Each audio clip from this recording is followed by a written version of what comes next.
안녕하십니까. 샬롬. 네.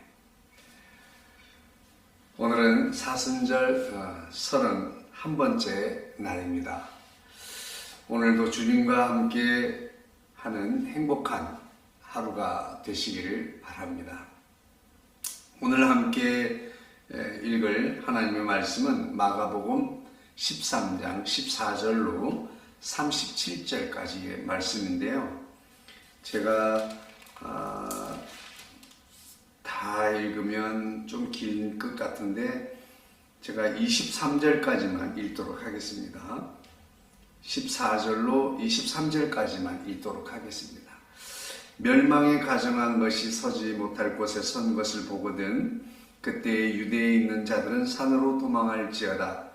지붕 위에 있는 자는 내려가지도 말고 집에 있는 무엇을 가지러 들어가지도 말며 밭에 있는 자는 겉옷을 가지러 뒤로 돌이키지 말지어다. 그 날에는 아이벤 자들과 젖먹이는 자들에게 화가 있으리로다. 이 일이 겨울에 일어나지 않도록 기도하라. 이는 그 날들이 환난의 날이 되겠음이라. 하나님께서 창조하신 시초부터 지금까지 이런 환난이 없었고 후에도 없으리라. 만일 주께서 그 날들을 감하지 아니하셨더라면 모든 육체가 구원을 얻지 못할 것이거늘 자기가 택하신 자들을 위하여 그 날들을 감하셨느니라. 그때에 어떤 사람이 너희에게 말하되 보라 그리스도가 여기 있다 보라 저기 있다 하여도 믿지 말라.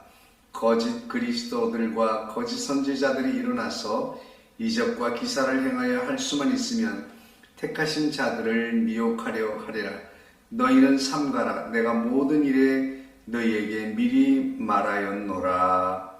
아멘.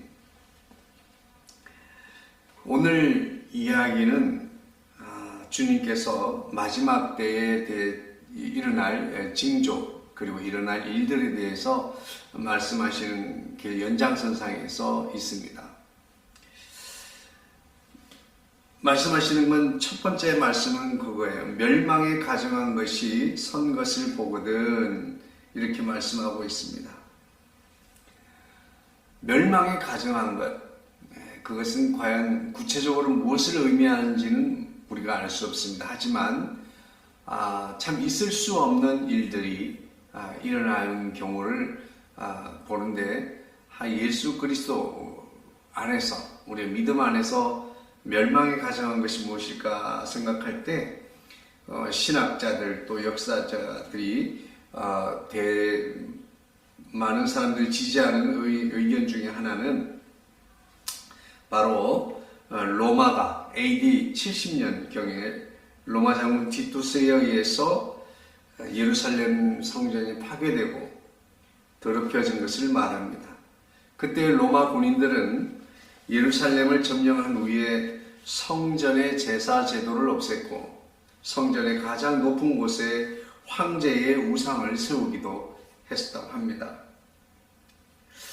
뿐만 아니라 이전에는 성전에 불을 지르기도 하고요. 또 제사 지내는 지성소 안으로 난입하기도 하고 그런 일들이 일어났습니다.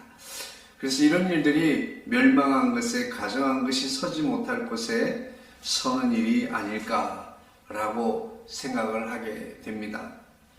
이 당시의 상황은 너무나 급박한 순간이라서 무서워서 사람들은 산으로 도망을 가기도 하고 또 자기의 소유를 챙기려고 뒤돌아볼 겨를도 없었고 아이 베거나 젖먹이는 여자들 마음대로 도망갈 수도 없어서 큰 불행을 많이 당했다고 합니다. 어쨌든 우리는 이런 이야기들의 내용에 있어서 주님의 경고의 음성을 들을 수 있게 되기를 바랍니다. 내가 이미 모든 일을 너에게 말하였으니 그러므로 너희는 조심하라. 오늘 이 내용의 주제는 이 멸망에 가정한 것이 설면 마지막 때가 된 줄 알고 우리는 조심해야 된다. 이렇게 이 말에 우리가 포인트를 두는 것이 중요하겠습니다. 두 번째는 24절부터 27절까지 앞으로 이루어질 일들에 대한 이야기를 하셨습니다. 환난 후에 인자가 구름을 타고 큰 권능과 영광으로 오실 것을 말씀해 주셨어요. 하나님을 부인하는 자들은 심판을 받을 것이고, 그리고 믿음 안에 있는 사람들은 모두 구원해 주실 것입니다. 그리고 그때가 되면 하늘의 별들이 떨어지고 공포와 절망이 있을 것입니다. 해가 어두워지고 달이 빛을 발하지 못할 것이라고 말씀하고 있습니다.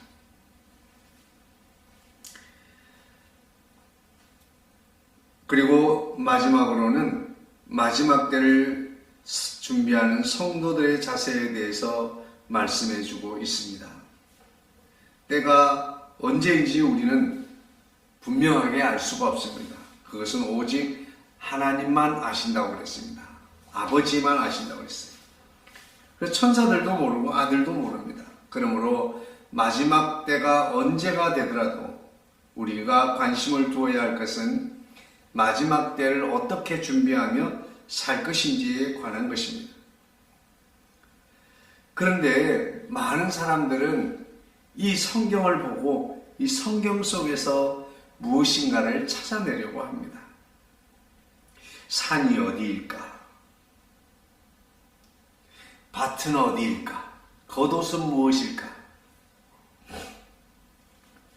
아이 뵌 자는 누구를 말하는 걸까? 물론 예수님께서 말씀하신 그 하나하나 단어마다의 의미가 있을 것입니다. 그리고 그 의미도 있지요. 그러나 중요한 것은, 가장 중요한 포인트는 마지막 때가 된 것을 사인을 알게 되면 그 마지막 때는 이제는 주님 다시 오시고 심판하실 때가 있으니 우리가 잘 준비하고 있어야 한다는 것이 주님이 주신 말씀의 포인트입니다. 주님은 어느 날 호련히 우리 가운데 임하실 것입니다. 그래서 우리가 깨어 근신하며 주님 오실 날을 준비하는 사람의 모습으로 살아야 할 것입니다. 어떤 목사님이 그런 말씀을 하셨다고 합니다. 아이고 참, 안 믿는 사람들은 이 땅에서라도 잘 살아야지. 그렇게 말씀하시는 거예요. 왜요? 그러니까 아이고 참, 영원히 지옥에서 살 건데 이 땅에서라도 잘 살아야 되지 않겠느냐. 그렇게 말씀을 하시는 거예요. 그 말씀 속에서 우리가 생각할 수 있는 것은, 우리는 영원한 천국에서 살게 될 것인데 이 땅에서 조금 불편하고 어려운, 어쩌면 많이 불편하고 어려울 수도 있겠지만 그것을 참아야 되지 않겠는가, 이런 생각이 들더라고요. 그래서 그 목사님 말씀에 참 일리가 있다, 저는 그렇게 생각을 했습니다. 영원한 지옥에서 살 사람들이 이 땅에서라도 잘 살아야죠. 얼마나 불쌍합니까? 그러나 우리는 영원한 천국에서 살아갈 사람들, 그 사람들보다 조금 못 살면 어떻겠습니까? 조금 부족하면 어떻겠어요? 우리는 영원한 하나님의 나라에서 살 것인데, 이런 믿음을 가지고 살아가는 삶의 태도가 중요합니다. 그런데 간혹 이 땅에서 영원히 살 것처럼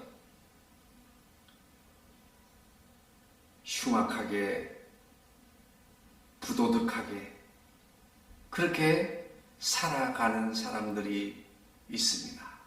불신자들은 그렇게라도 열심히 잘 살아야 되겠죠. 영원한 지옥에 가기 전까지는. 그러나 영원한 천국을 알고 영원한 천국을 사모하고 영원한 천국을 가기를 원한다면 우리는 어떻게 살아야 되겠습니까? 주님 다시 오실 길을 예비하는 자로서의 삶을 살아야 할 것입니다. 언제라도 주님이 부르시면 떠날 수 있도록 그런 삶을 살아야 됩니다. 주님 다시 오시옵소서라고 그렇게 기도하면서도 이 땅에 생명을 걸고 사는 모든 것을 가지려고 노력하는 사람들, 우리 주변에 있는 불신자들은 의심합니다. 저 사람 정말 예수님을 믿는가? 오늘 저와 여러분은 마지막 때가 맞습니다. 지금은 모든 가치관이 거꾸로 뒤집어져 있습니다. 진리를 진리가 아니라고 합니다.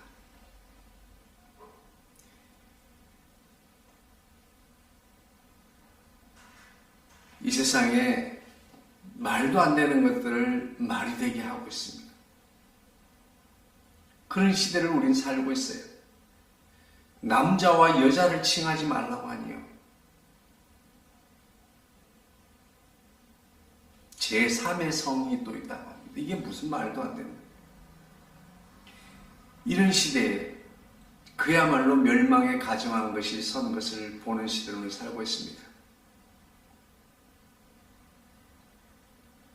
우리는 이미 마지막 때가 되었고 주님이 오실 날은 머지 않았습니다.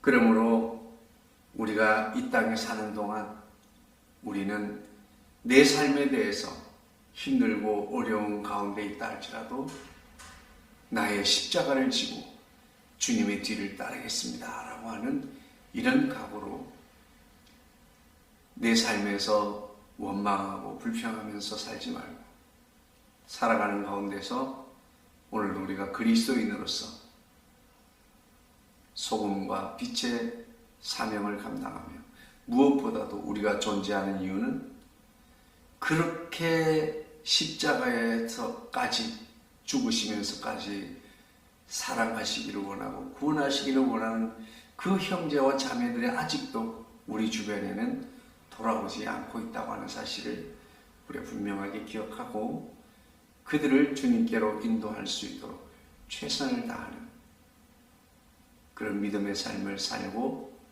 주님의 뜻에 합당하도록 살아가도록 힘쓰는 저와 여러분 되기를 원합니다. 그러나 분명한 사실은 우리는 하나님의 완벽한 기준에 다다를 수는 없습니다. 하지만 그렇다 하더라도 매일매일 하루 한 가지의 말씀을 붙들고 우리가 살아가면서 그 말씀을 이루려고 애쓰는 저와 여러분 되시기를 주의 이름으로 축복합니다. 사랑 많으신 주님 감사합니다. 많은 사람들은 불법을 행하면서도 이 땅에서 잘 살기를 원합니다. 그러나 우리는 희생을 당하면서도 영원한 천국을 소망하는 참된 성도의 삶, 믿음의 삶을 살게 하여 주옵소서. 모든 말씀을 우리 주 예수님의 이름으로 기도하옵나이다. 아멘. 사랑합니다. 축복합니다. 응원합니다. 샬롬. 내일 또 뵙겠습니다.